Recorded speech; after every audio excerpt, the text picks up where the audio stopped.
It's 2025, a new year and the best time to turn your great idea into a business. Shopify is how you're going to make it happen. Let me tell you how. Shopify makes it simple to create your brand, open for business, and get your first sale. Get your store up and running easily with thousands of customizable templates. All you need to do is drag and drop. Their powerful social media tools let you connect all your channels and create shoppable posts. Established in 2025. Has a nice ring to it, doesn't it? Sign up for your $1 per month trial period at shopify.com/promo. All lowercase. Go to shopify.com/promo to start selling with Shopify today. Shopify.com/promo. Halliday presents, in the red corner, the undisputed, undefeated Weed Whacker Guy. Champion of hurling grass and pollen everywhere. And in the blue corner, the challenger, extra strength Halliday. Eye drops that work all day to prevent the release of histamines that cause itchy allergy eyes. And the winner by knockout is Halliday. Halliday, bring it on. Pepsid Complete knows that food is one of the best parts of game day. That is, until heartburn strikes. Thankfully, just one chewable tablet of Pepsid Complete provides dual-action heartburn relief with an antacid that starts working instantly and an acid reducer that lasts all day. So you can stay focused on that second helping of chili without worrying about heartburn. All day based on 8-hour symptom relief studies during the day. Use product only as directed.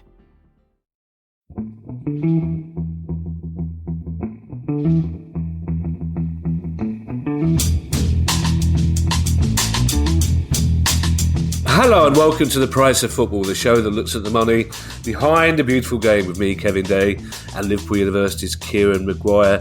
Kieran, even by our standards, this is getting a bit timey-wimey, this here now, because we've got an interview today with Kevin Miles, old friend of the show, Chief Executive of the Football Supporters Association, but the interview will be going out on either Wednesday or Friday. But we did the interview on Monday morning, i.e. just a minute ago, before we record the news pod, which goes out tomorrow, but which has a story about which Kevin didn't want to speak about until he'd heard the news pod. So basically, choose your favourite Doctor Who and pretend that it's been presented by him. Obviously, with the interviews we did last week, and some of the news that came through last week, our main focus was the independent regulator. But luckily, we had other things to talk about with Kevin, and some of them were actually good. And this is what Kevin had to say.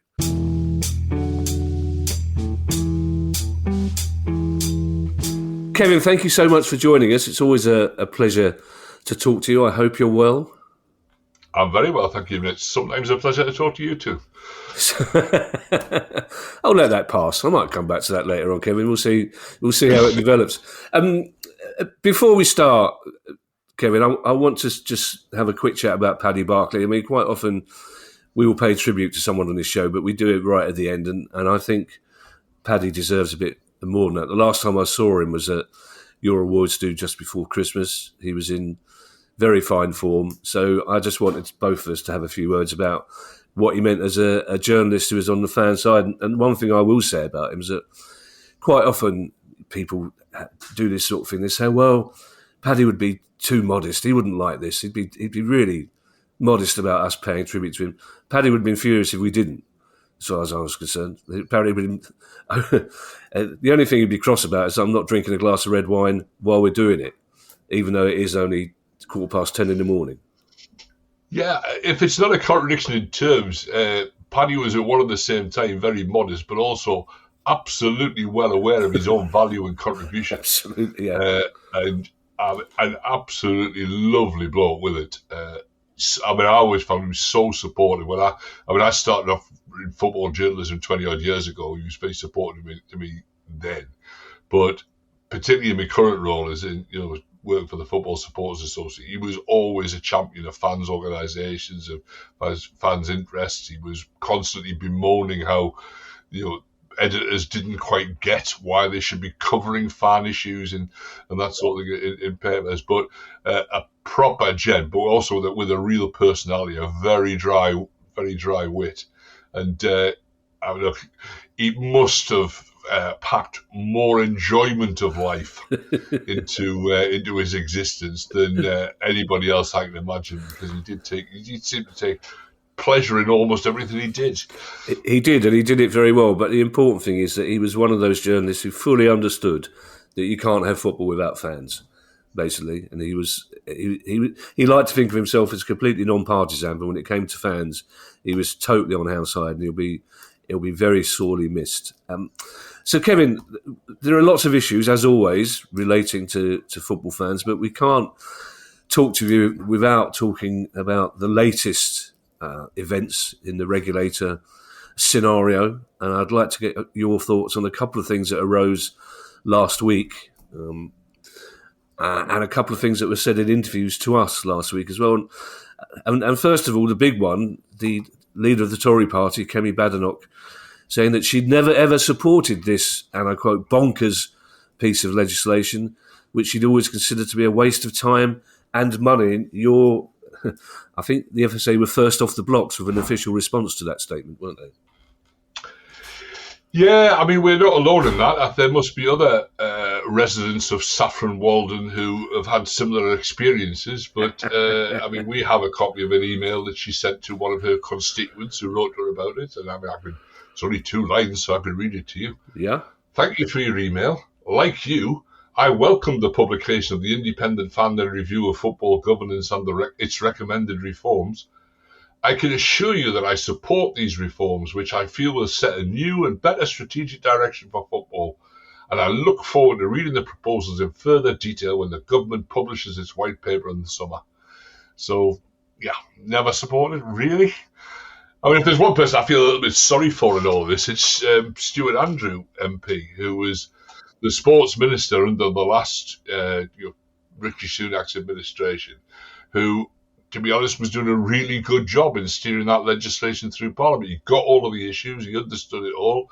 There was bits that we disagreed on and he pushed back on, but he pushed back from an informed, considered, point of view. But he was absolutely committed to the legislation. After the election, he finds himself promoted in terms of the Tory side, that he's now Shadow Secretary of State, not just Sports Minister. And all of a sudden, he's had the rug pulled under him in terms of party policy. His leader now saying they don't support the flagship legislation he was responsible for previously. So I haven't heard from Stuart recently, but he has my personal sympathies on that one. Well, it's also, I think, a bit of a kick in the teeth for Tracy Crouch as well. And I would like to have been in the room when Tracy Crouch got the news, because we all know what she's like. In her responses can be quite terse, shall we say. But it's such an about turn, Kevin. It makes you wonder who she's been talking to in the game for her to suddenly claim that was not only that she's changed her mind, but that was always her view. Yeah, that use of the word "always" is a bit strange, isn't it? I mean, it might have been slightly more credible if she said, "I have become persuaded," or whatever else. But they say that the "always" bit is weird. I think we all know who she's been talking to, though. Yeah. Also interesting that, and for some reason, Kieran seemed to get stick about this, but your claim that the Premier League were spending £50 million a year on legal fees, which was denied by most people on the Wednesday, I think it was, and then confirmed in public on the Friday. Yeah, funny that. I mean, look, I think there's some important things to say. A lot of those legal fees are around the associated party transactions disputes and stuff that they've had. It wouldn't necessarily be legal fees that would relate to stuff that would be covered by the regulator. But there's no escaping the fact that the Premier League have been involved in large, long-running and expensive disputes with their own shareholders over some of the regulations that they've brought in. It does suggest to me that it goes back to the whole governance thing. It's not a great idea to have the rules set by those people who are then going to be covered by them and also who are in competition with each other. It's far better, surely, to have these rules set objectively by somebody without a direct interest in this, because it definitely does smack of, and the perception of a lot of fans is that this is action taken by one club to stymie the growth of a rival or a competitor. Now, whether that's true or not, that's certainly the perception. In the interviews we did last week, first of all with Claire Sumner, Chief Policy Officer from the Premier League, and Paul Barber, CEO of a little club called Brighton, somewhere in the Whitehawk region, I believe, Kieran. I'm not sure exactly where they are. And then we spoke to Lisa Nandy 2 days after that. And there were one or two things that certainly Claire and Paul said that, as they were saying them, I started to look forward to talking to you even more because I wanted to get your views on them. And first of all, the idea, when I put it to them, how much consultation had the Premier League done with fans about the view on the idea of a regulator, because they seem to be talking for fans, and I was intrigued to find out how much they'd spoken to them. And Claire said, "Oh well, we speak to the FSA, so we know what they've got to say." And I want to say, well, they directly disagree with most of what you're telling me. So, but it seems to me they've done no consultation with fans, apart from a consultation or discussion with you. I can't see any evidence that the Premier League have done any wide-scale consultation with fans, which gives them the basis to say fans actually want no regulator. No, I mean, it's fairly consistent. All of the polling, all of the consultation we've done. I mean, one of the things that was striking about the evidence as it was given to the fan-led review was the virtual unanimity of all the fan representations. I mean, we did 130 hours of testimony from different fan groups up and down the country. Every fan group had the opportunity to take part in that, and most did. And the uniformity of views around independent regulation was very powerful. I mean, the Premier League have shifted a lot about this. I mean, I must admit, I'm a little bit frustrated by their claims that they say now about not having had enough consultation. This is one of the ideas that's come up in the laws, that somehow this is being rushed through without enough consultation. I mean, it's been 4 and a bit years. They probably weren't helped by the fact that the Premier League's official line that they put out to their clubs for a good part of that was, don't worry, this will never happen. We don't need to engage with this. It's not going to happen. And it looked, for the short duration of the Liz Truss premiership, as though that might actually come true. But that was a bit of an aberration in more ways than one. And this was always going to happen. They've had loads of opportunities. But I mean, Richard Masters told the Select Committee over a year ago, we have had an enormous amount of consultation with the government on the policies that sit behind this bill. Now, how you can have had an enormous amount a year ago but none now, I really don't understand. There has been loads of that. I don't know if you picked up Nick DeMarco's assessment of it. I mean, Nick actually said that the review is, in my view, the most comprehensive, intelligent and focused report into sports government for many years, putting to shame many QC-led, more rambling and diffuse efforts. And I mean, I think, it was a huge process of consultation. Interesting. I mean, the one thing that the Premier League now say that they're all in favour of is independent regulation of fan engagement. They actually argued for months and months that fan engagement should not be part of the remit of the regulator in the first place. It should be purely financial. So, I mean, there's not been a consistent line from the Premier League throughout the whole of this. Are they in favour of independent regulation this week or not?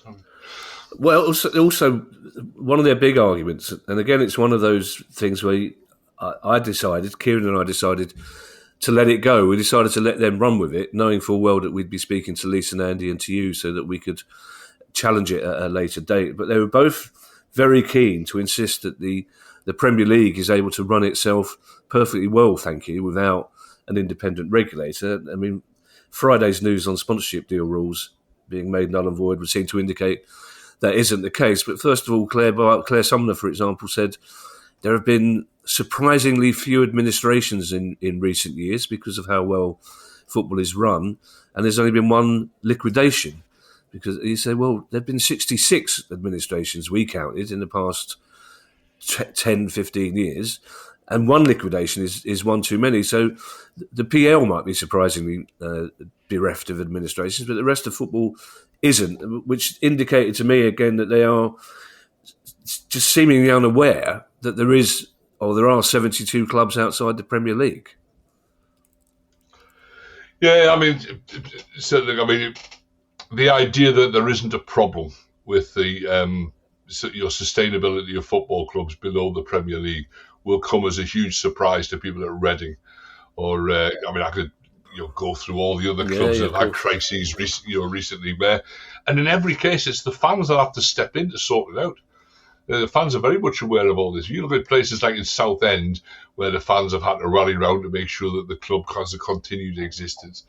The impact when a club disappears is so huge. It's almost immeasurable, the impact it has on fans, on communities, and that sort of thing. It's not something that you can gamble about. And air traffic controllers wouldn't be complacent about saying we've only had near misses recently. Yeah. We haven't had any big crashes, because near misses are enough to worry about, and there's been plenty of those in football.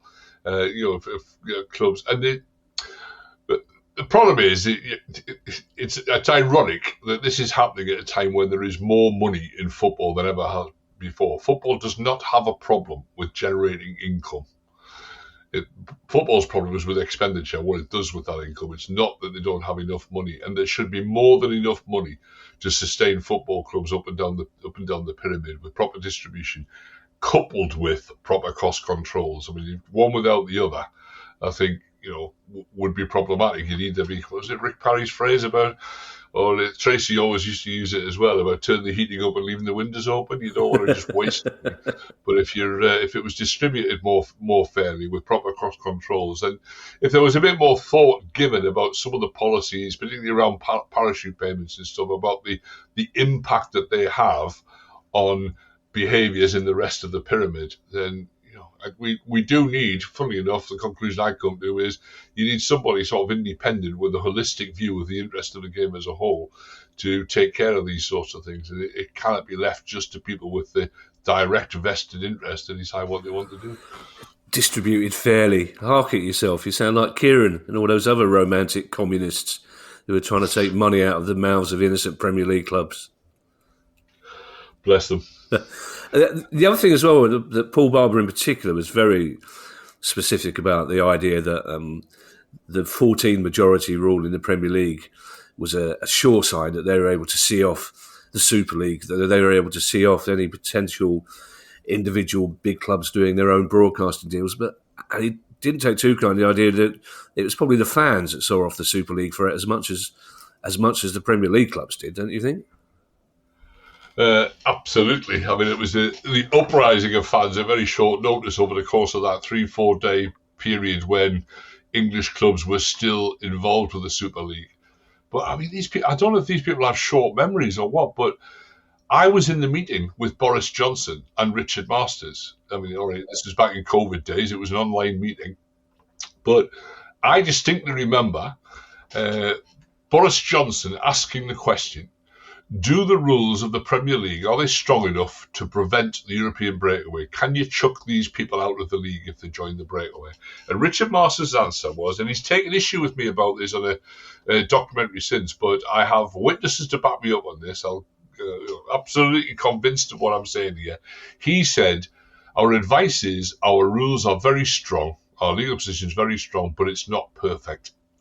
That there's a potential challenge about competition law. And that's where the famous thing about Boris Johnson saying he would chuck a legislative bomb. In other words, they would change competition law if necessary to strengthen it.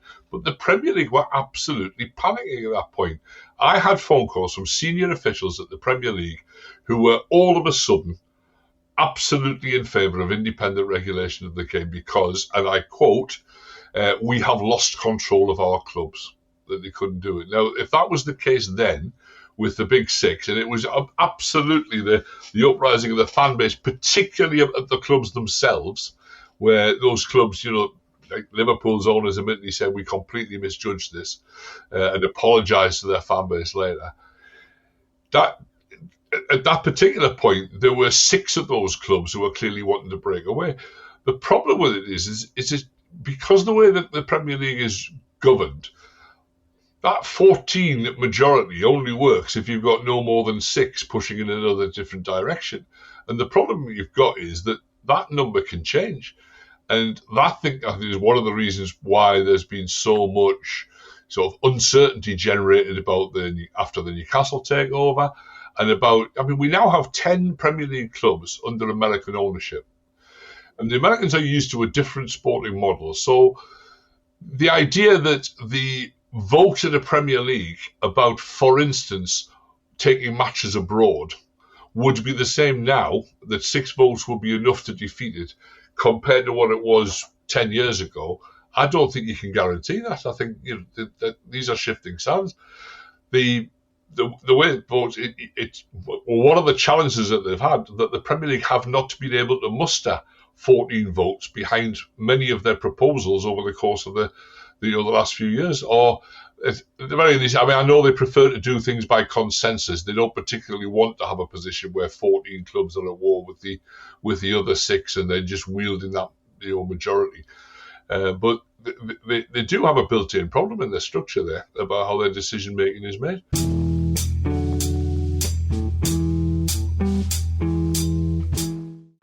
Average is not invited.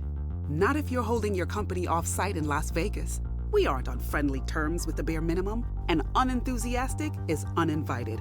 Las Vegas's creative energy and world-class hospitality want to bring your company off-site to crazy new heights.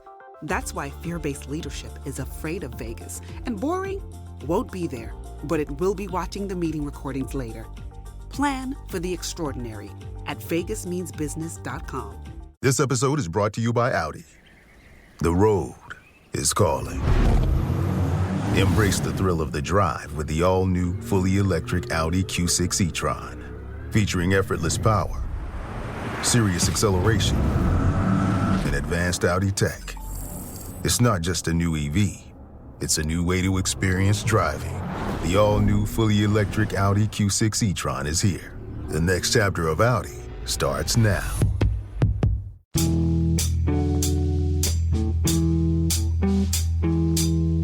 The idea of American ownership, this comes back to the notion that the Premier League, Paul Barber, whatever they say, haven't done proper consultation nationwide with fans. Because when I put it to Paul and Claire last week that fans were worried about American involvement in the Premier League, they were worried about more clubs becoming American-owned. When I put it to them, they were worried about ticket prices. They were worried about old age pensioner allowances being taken away.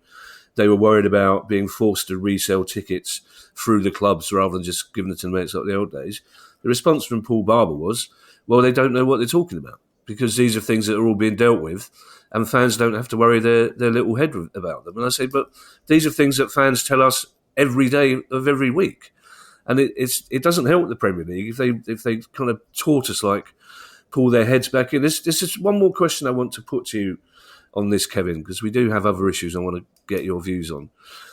I didn't disagree with everything Claire Sumner from the Premier League and Paul Barber said, and I understood that they were arguing in Paul's case out of self-interest, and that's fine. I didn't agree with everything Lisa Nandy said, but for the most part I'm on her side, and I don't mind being accused of being partisan. But the one thing that I heard across the board came from the Lisa Nandy interview is when we were talking about the level of scrutiny in the House of Lords to the Football Governance Bill and the independent regulator. When she said that the level of scrutiny was absolutely right from the House of Lords, that's what you expect because that's the only way you can get watertight legislation. But, she said, and I quote, there are 7 or 8 people in the House of Lords not acting in good faith, which, the more I thought about it afterwards, that's the thing that most annoyed me about the whole thing. There are 7 or 8 people in the House of Lords not acting in good faith. That's untenable, isn't it? Yeah, I think the short answer is yes. I think it's probably a broader political question about the role of hereditary peers, etc., the accountability, and not just hereditary peers, but also life peers appointed, political appointees, who then have no accountability once they get there about what positions that they take. That's a broader political point. It may surprise you to know that the Football Supporters Association does not have a policy on the abolition of the House of Lords or reform of the House of Lords. What? What? Well, it may be a mission, but we are fiercely non-party political. Of course, and we're trying to course. focus on the issues of football supporters. However, there was an astonishing, from some individuals, an astonishing lack of understanding of the issues around the game. From people who should know better, and bear in mind, I mean, we've all come across people there who express opinions on the basis of very little knowledge. But you've got to remember, this is in a legislative chamber. These people are deciding what the law of the land should be. So some of the points about, I mean, it's a question which ones that you pick. But I mean, some of the comparisons that were being drawn. Lord Markham, for instance, one of my favourites was when we're talking about some of the distribution of money and etc. He said, "Is it fair that Federer, Djokovic, and Murray own so much and earn so much in their time? Did Wimbledon not need all of the players to take part for it to be so valuable?" This is in response to the idea that the whole of the league is required, all of the clubs in the league are required to create a competitive competition. And it's just such a tortuous analogy. I mean, apart from anything else, Wimbledon gives more total prize money to men who finish outside the top 16 than it does those who finish in the top 16. Wow. So that's dreamland for Rick Parry in terms of proportions of wealth distribution. But it's just such an unrelated analogy. Lord Moynihan, this is a guy who was a sports minister. Oh, and the idea is saying, are we saying that American football teams should be able to come here and give great enjoyment to the people of this country, but we'll regulate our teams and stop them going elsewhere to provide great joy to citizens around the world? Well, I mean, there's plenty of pre-season and post-season tours going on, but yes, we are saying that Premier League matches should not be moved to New York or Atlanta or anywhere else. And I think what the point that Lisa's making, though, is that I think that there are people who are using arcane procedures and ideas to stop what's clearly a democratic will. This was a manifesto commitment, not just from the Labour Party, but from the Conservative Party and the Liberal Democrats, all the main political parties. The Conservative Party introduced it themselves in the previous Parliament to now have a little outlier wing of unaccountable peers trying to sabotage what is clearly a clearly expressed will of the people. I think raises questions that go far beyond football. I don't know why, Kevin, but for some reason, when you talked about people expressing opinions with very little knowledge, I was back in the Parson's Arms. It's just exactly what goes. And in terms of, here's one for you. In terms of not taking sides, let's move on to broader issues. Who's contacting you most at the moment? Man City fans or Man United fans? Depends what time of day it is.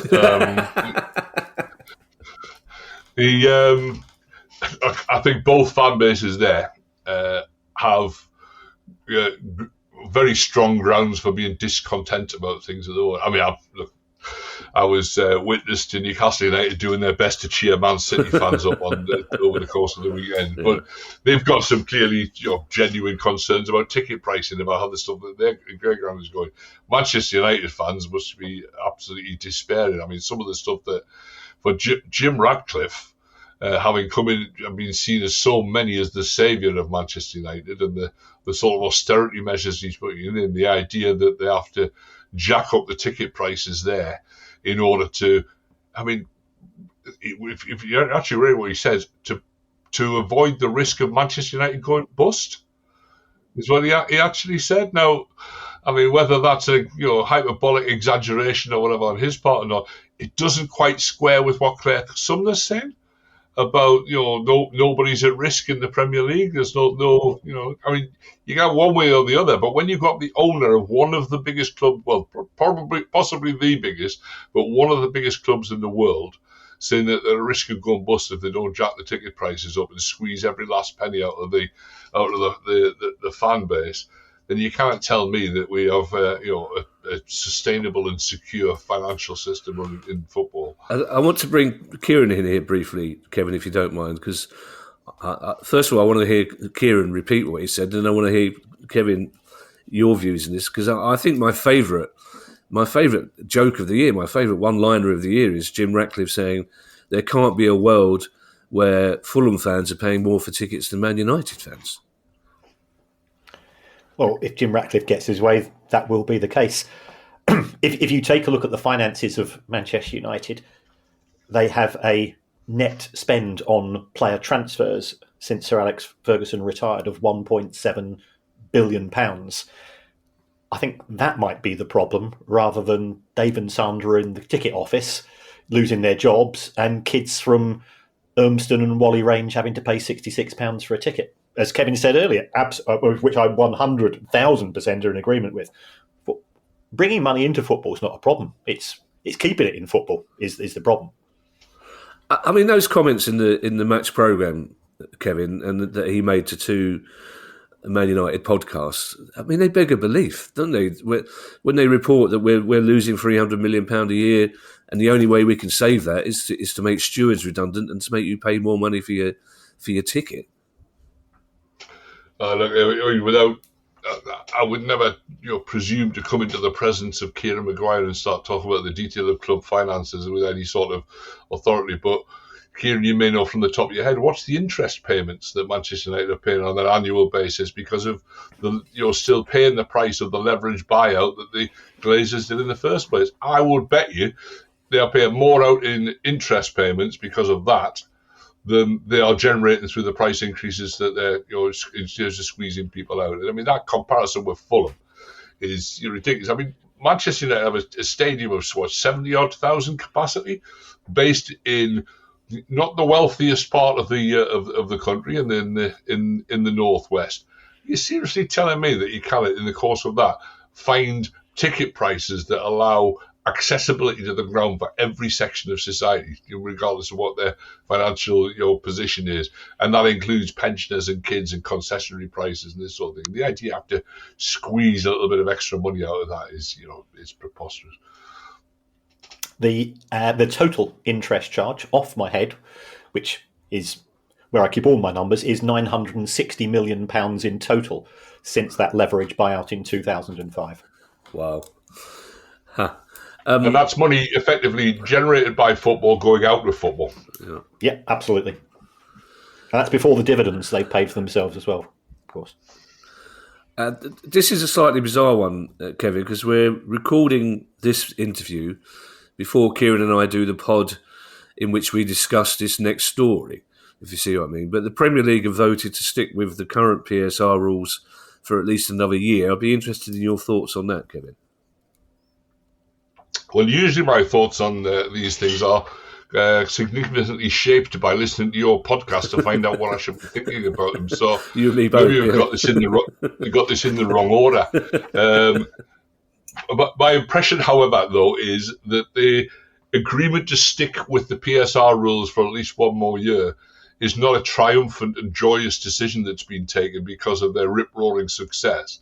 It's more because of their failure to come up with an alternative that everybody can agree on and make progress to the other proposals that they're coming up with. So my reading of it was that it's another indication of the impasse of the governance problems that they've got at the Premier League because of their failure to unify and agree around one set of proposals. There's all sorts of tensions about the interests of different clubs and what they like to prioritise. Some looking at survival, some wanting to bring money in from elsewhere and get themselves a competitive advantage, and those sort of things. And I sometimes feel for the executive staff at the Premier League centrally, who are trying to maintain, they're doing their best to, and they're very successful on the marketing side of generating the income and the broadcast and this sort of thing, but trying to maintain a competitive competition because they know how important that is, and trying to maintain the essence of what it is they're marketing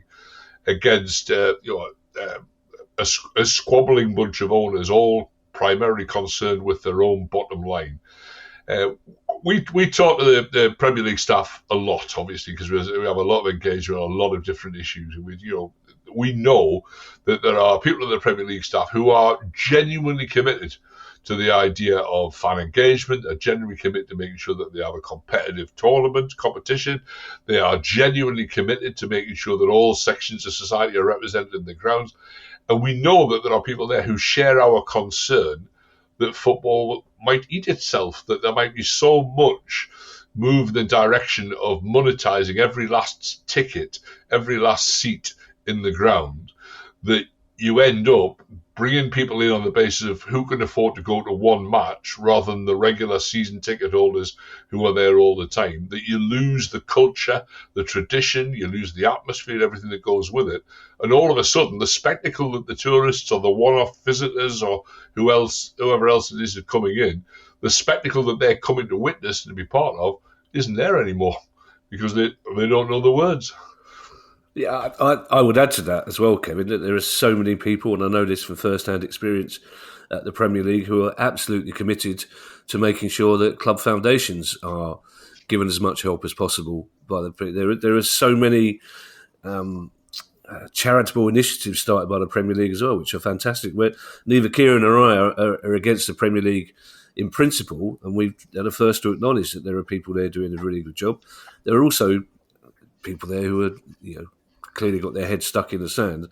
And I found it very interesting when they tried to ruin Kieran's Valentine's night by announcing around 5:30 on Friday evening that all those sponsorship deals made between a 4-year period might be considered void. And what I took out of that was the Times, in their report, almost shamefacedly saying in brackets at the end, well, do you know what, this might indicate that perhaps the Premier League does need a regulator after all, when the Times have spent the last 3 years telling the world that the Premier League is the greatest export this country has, and you'll ruin it. You'll ruin the hopes and ambitions of Premier League football club owners if you have a regulator. And suddenly here they are saying, well, perhaps there is a need for a regulator of some sort. Yeah, I mean, don't get me started about the Times. I mean, feel free. Of their coverage has looked like, I've got to choose my words carefully here, but it has looked like it bears some of the features that you would expect to see were there in the unlikely event that there were any sort of suggestion of client journalism at work here. I think they have been, particularly strongly briefed with all of the arguments that the Premier League are seeking to exercise. Yeah, look, I agree with what you said before there. I mean, some of the charitable work that the Premier League does, the foundations do, is absolutely fantastic. The return in terms of social capital of investment in foundations is absolutely superb. The Premier League do distribute a lot of work and do fantastic. Clubs do fantastic work, and centrally they do it. It does irritate me a little bit when they bundle into their solidarity figure the parachute payments, which is a huge proportion of the big figure that they come out with, because that's not really solidarity, is it? It's not really, social spending. That's looking after the interests of some of their shareholders. But nonetheless, let's not take away from the huge positives that they do. But I don't think I need to reiterate the case. I think it's very well established. There is clearly a case for independent regulation of football that's just one illustration. And if some of those people at the Times have been forced to recognise it in the tail end of their piece about this because it's an inescapable conclusion, that really just speaks to the strength of the case. Yeah, God forbid, Kevin, that I should suggest, you're suggesting that some of those Times articles read like they've been dictated by Premier League CEO. You can't suggest that. I'm happily going to suggest that. So I'm just quite keen to disassociate you from those comments. Now, I'm making those comments. Kieran, I noticed you smiling in agreement, it seemed, when Kevin talked about bundling the parachute payments into solidarity payments there. Yes, I mean, sometimes when you see a number being quoted again and again and again, it gets into the popular viewpoint of, I seem to remember something appearing on the side of a bus on one occasion a few years ago, which all of a sudden that became the norm. I agree entirely. I work in the city of Liverpool. There are areas of social deprivation. The work done by Everton in the community, Liverpool in the community, work done by Tranmere Rovers, absolutely fantastic. It makes you so proud to be a football fan. But if the Premier League are going to say that last season Jamie Vardy on $100,000 a week is their contribution in the Championship is grassroots football. I genuinely don't think they get many other people agreeing with that. So be more honest in your endeavours and your discussions. The Premier League does fantastic work.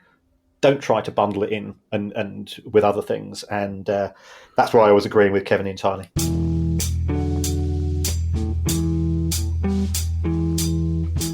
I know every operating system like the back of my hand. When it comes to 5 years of experience and have worked with several people from your company, I've been recognized for my passion.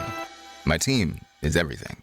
LinkedIn delivers candidates who rise above the rest with an up-to-date view into shared connections, skills, and interests you won't find anywhere else. See why 86% of small businesses who post a job on LinkedIn get a qualified candidate within a day. Post a job for free at linkedin.com/achieve. LinkedIn, your next great hire is here. Love, exciting and new. Hello, Hannah Waddingham here. Have you seen the fabulous new Sun Princess? World-class entertainment, exceptional dining, and the greatest pizza ever. It's Don't miss our Come Aboard sale with up to 40% off and free room upgrades. Visit princess.com or call your travel advisor to book. Princess Cruises. Terms and restrictions apply. Offer ends 2/28/25. Ships at Bermudan and British Registry.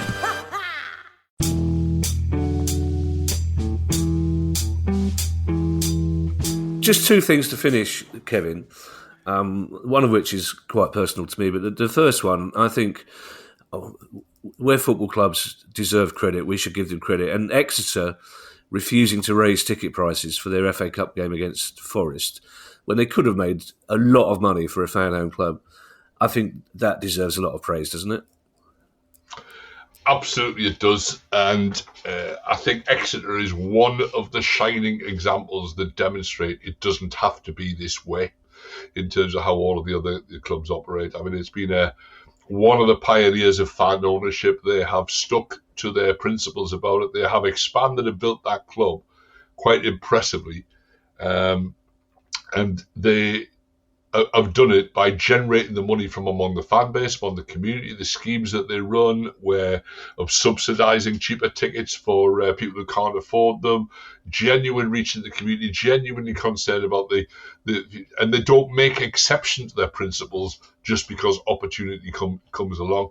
The whole ethos of fan ownership shines through at Exeter. They have a huge amount to be proud of, and I think a lot of football fans should be looking at Exeter, and it's inspiring to see a demonstration there that other ways of running a football club are possible. Other ethos is viable. And finally, the BBC commentary team for the Doncaster Palace FA Cup third round game didn't cover themselves with glory, with a few basic mistakes being made. But the director at the BBC is clearly some sort of genius, because he managed to get through a whole 90 minutes of football without once showing a shot of two massive banners in the away end, both of which started with swear words, one of which ended the BBC and one of which ended the FA. Because if ever there's an indication that football needs the FSA, it's the fact that Doncaster Palace was moved to 7:45 on a Monday night to be on iPlayer, with probably fewer people watching it on TV than were actually watching it in the ground, when there was no possibility of getting back on any sort of public transport that night. It's just unnecessary, isn't it? Oh, where to start with it? I'm trying to unpick this whole thing about the kick-off times. I mean, I wish I believed that the only reason that the banners weren't prominently featured and meant referred to in commentaries was because of the swear words on them. But I think there's a fair amount as well of it. I mean, is there an expectation of the BBC as a public service broadcaster that they should capture that more than Sky or TNT or whoever else would? Fan protests are uniformly ignored by broadcasters. There's a lot of talk about atmosphere and fans and and the contribution they make to the game, and football without fans is nothing. But they're airbrushed out of the picture if it doesn't go along with the general feeling of smug satisfaction with what's going on in football. They are really reaching the point now where they're taking a mick with it when it comes to the kickoff times. I mean, football fans, we're sanguine enough based on the experience that we've had to know that if you want the money in from the broadcasters, there's a price to be paid for that. But there's also a balance to be struck in terms of what's reasonable as well. And we are getting more and more extreme, egregious examples of this. And it's not just the movement of the kickoff times, it's the short notice that takes place, because a lot of people can, in extremis, if with a bit of notice, you can still access a relatively reasonable, train fare or whatever else. If you get enough notice, it's when it's changed at short notice. And then we've had over the course of the last couple of years matches that are changed twice. So you get your kickoff time moved for a broadcast slot, and you think, oh well, we'll swallow that pill, we'll make our arrangements now, we can be certain, and then it gets moved again. And these fixtures that appear for televised with an asterisk against them, because it depends on what happens in another fixture somewhere else and somebody progressing in the cup, whether this happens or not. The consideration for fans attending those matches is, we're clearly way down the pecking order. And people blame the broadcasters, for this, and obviously the broadcasters are the ones picking which matches to show. But ultimately, it's their clubs who are voting to sign a contract which gives that power to the broadcasters against a financial consideration that's at the root of the problem. And all of those clubs who, then cry crocodile tears about the fate of their own supporters and the difficulties that they've got, they are party to the problem. They have partly created the problem because they've signed those contracts in the first place. There is a bigger, broader problem about public transport in this country. Believe me, as a Newcastle fan travelling away, the number of places that you can't get back from an evening match from is quite a long list, and that's probably an issue that wouldn't exist in a lot of places across Europe because the public transport's better. Although our experience in Germany in the Euros and the summer suggests that the Germans are making big efforts to catch up with the unreliability and the British trains. Kevin, it's always a pleasure to talk to you. Just looking ahead, you talk to fans throughout the pyramid on a daily basis. What do you think is the issue at the moment, or the issue coming up, that is agitating them the most? I mean, obviously we talk about ticket prices and match scheduling on a daily basis, but is there anything else out there that you think fans are starting to get really, really upset about? Well, it obviously varies across the pyramid. There are very different concerns at Blythe Spartans, if I could make a little plug, to at the top level. But I think it's always worth remembering that football fans, generally speaking, go to football for entertainment. They go to football with their mates to enjoy themselves. They go as a leisure activity. It's a sporting activity as well. They contribute hugely to the spectacle that's in front of them and the product that's being marketed. But they go for fun. And the idea that anybody in that situation, where they're normally trying to leave the work stresses behind and just find a diversion and entertainment, for people in that situation to find themselves motivated to establish organisations, run organisations, and mount campaigns about things is a huge step. It's a significant sacrifice that they're making in the interest of the game. And if you look at the number of fan groups who now, from the Premier League, particularly around the Stop Exploiting Loyalty campaign that we've got, people who are taking banners into and outside of grounds and getting involved in campaigning and protest activities. These are not just straws in the wind. These are an indication of a much deeper dissatisfaction about the way that the game is going at the top level. Further down, I think there's a general dissatisfaction with the way the money is distributed and how they have to scrape for every penny and to survive. But there are far too many times where fans have to get themselves organised. The fourth emergency service to fans, in this sense, that people get themselves organised. We rescue and guarantee the future of football clubs, sometimes for the benefits of totally unappreciative owners or owners who've worked in the opposite direction. So the idea that there has to be fan activity and dissatisfaction is itself, the fact that there is that campaigning is itself indicative of a much deeper problem, problems. And I don't think the regulator is necessarily going to solve all the problems of football. But I think what it will do is establish a much more sound regulatory framework for that to be addressed in. And that's why I keep coming back to the fact the one thing I think which could unite football fans up about that is the idea that there is somebody independent with the holistic interest of the game as a whole. It should have been the FA. Yeah.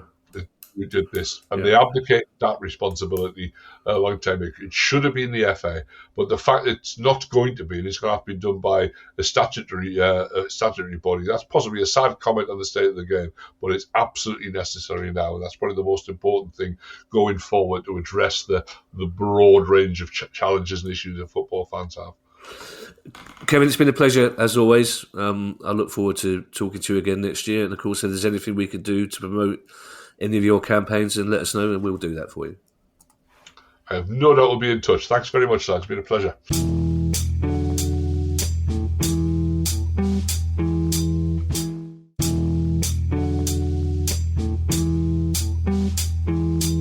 I feel like I'm regulated out, Kieran. So what I'd like to take from that is what a good opportunity it was to say, well, first of all, to say goodbye to Paddy Barkley, but also to say well done to Exeter.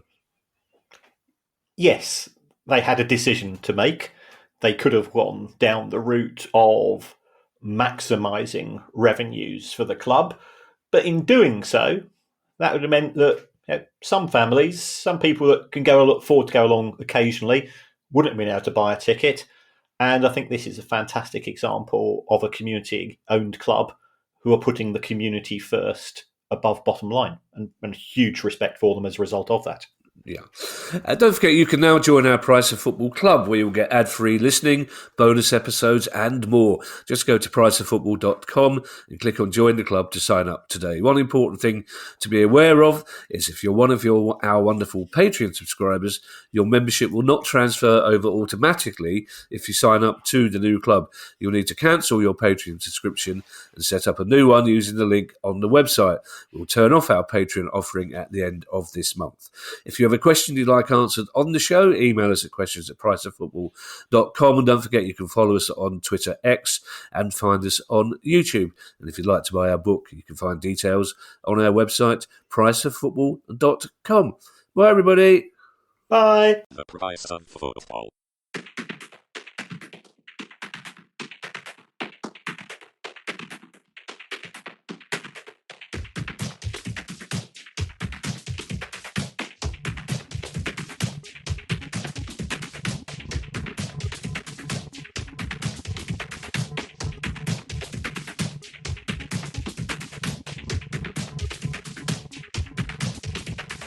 The Price of Football.